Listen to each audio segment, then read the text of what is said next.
La famille, aujourd'hui, je vais vous parler d'un mec qui a mis Atlanta sur un pied, les gars. Ce mec-là, il était le roi de la vente des héros dans tout Atlanta, les gars. De son vrai nom, il s'appelle Terrell Davis, connu sous le surnom de Mr. Croquette, Mr. Food Dog.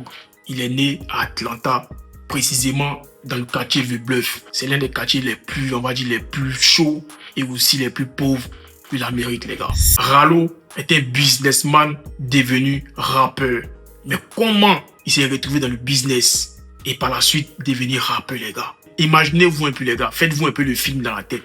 Le gars, il est en 6e, voilà, il est au collège, tout ça. Il est jeune. Lui, il vend ses petits disques. Il vend ses CD au quartier. Il va acheter les CD au marché et après, il va les revendre pour essayer de, voilà, pour essayer de joindre un peu les deux bouts.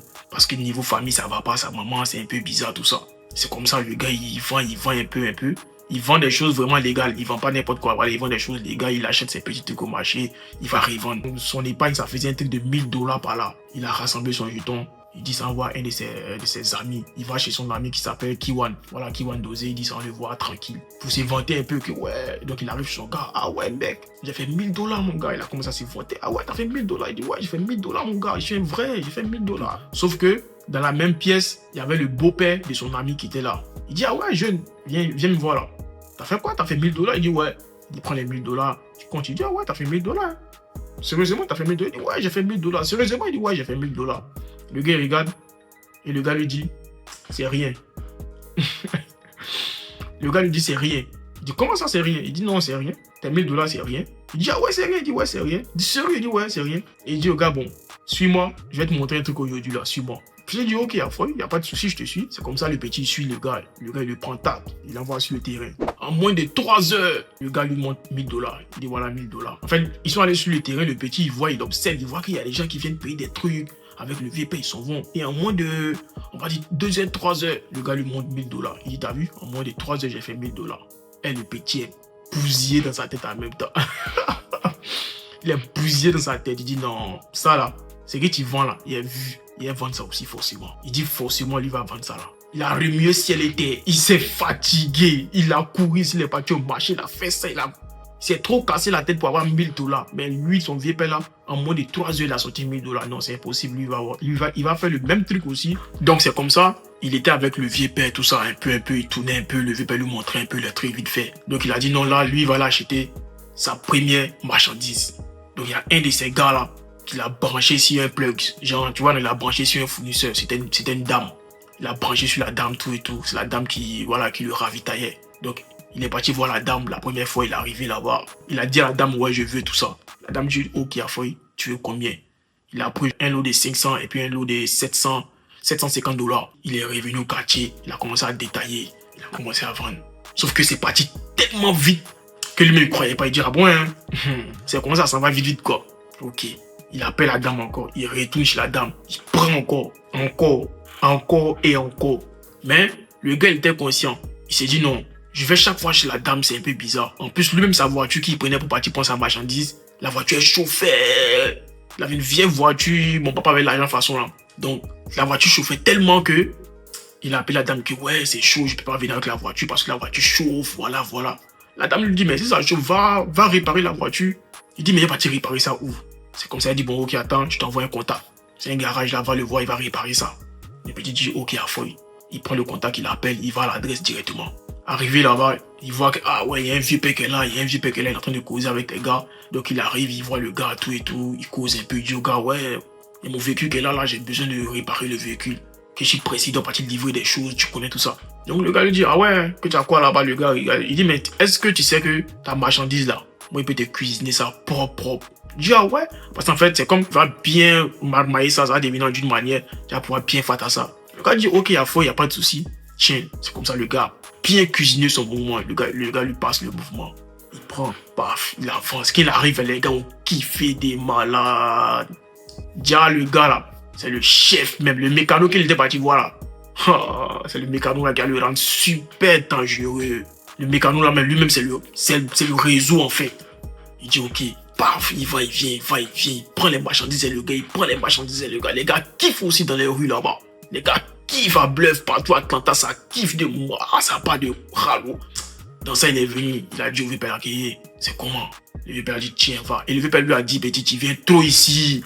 Tu fais trop d'aller-retour, c'est pas bon. Tu as zéro la position, tu as soigné la position. Ce que tu as fait là, ton argent là, faut économiser. Quand ça vient bon là, quand ça fait un moment de 10K là, tu viens, bon, mais il te donne une marchandise, un surplus dessus. Il dit, hein?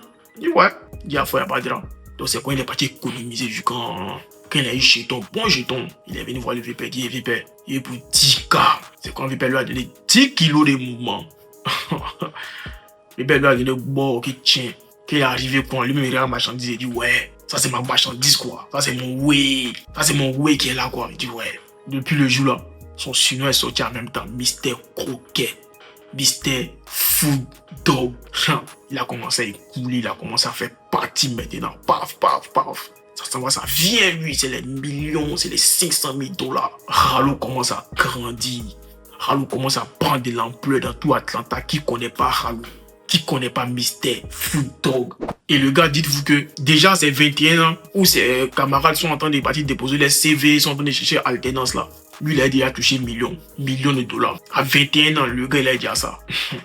On m'a dit plus même que ça. Donc le gars, il avait déjà tout ça. Il était tellement à l'aise que non, Atlanta, c'était pour lui. Il faisait des bêtises par-ci. Voilà, il prenait des voitures, il roulait n'importe comment. Il mettait la drogue sur lui, tout ça. Il a fait cabane, il a fait la prison au moins plus de 30 fois. Et en majorité, c'était pour des, soit peut-être un vol de voiture, recel. C'était fou, Ralo. Et son agent, qu'est-ce qu'il faisait? Payait les maisons, il retape la maison, ça devient son fief. Il paye ici, il met les gens dans les habits, il paye ici, il met les gens dans les habits. En tout cas, c'était un bon samaritain et les gens l'aimaient bien dans son quartier. Voilà, c'est vrai, il vendait ces choses, mais c'était un bon samaritain. Voilà, il faisait les gestes, tout ça. Donc c'était Ralo. Comment il s'est retrouvé dans le rap? Ça fait tellement rire, les gars. Le gars, il est allé en prison, il a fait un petit délit, machin, il s'est retrouvé en prison. Sauf que, étant en prison là-bas, il apprend derrière que là, il y a son mousseau qui sort un futur. Il dit, ah ouais, son mousseau sort un futur, quoi, le rappel futur, voilà, son mousseau sort un futur, tout et tout.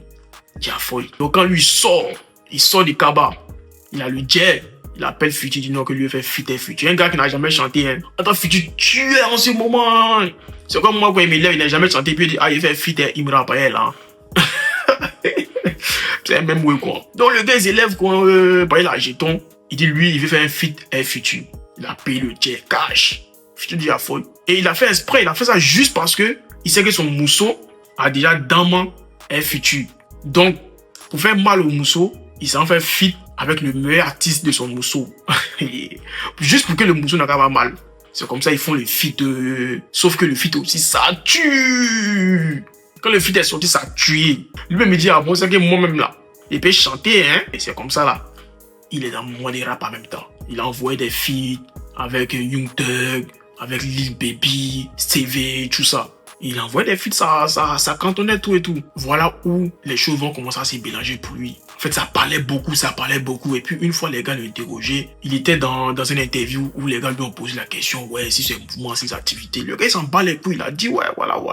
Il a commencé à lui-même dire ses mouvements, tout ça, là. Les gars, ils ont dit, ah bon, hein, donc, ce que tu fais, il n'y a pas de drap. Sauf que les gars, ils ont commencé à enquêter. Vous connaissez, en Amérique, là, il y a FBI. Ils ont commencé à enquêter un peu sur lui. Ils ont vu que le gars, il devait faire une livraison. Genre, il devait aller prendre une marchandise pour revenir. Et le gars, lui, c'était un jet, hein. C'est un jet, c'est pas les mouvements go fast, non. Lui, c'était jet, les jets privés. Il est parti prendre marchandise. Quand il est arrivé sur le tarmac, ils l'ont calé, ils l'ont pas, pour y en dire allons au youf. Ils ont saisi tous ses way. Le gars s'est mélangé sur sa position. C'est comme ça, le gars. Et ça, je crois que c'était avril 2018. C'est comme ça, il s'est retrouvé au youf.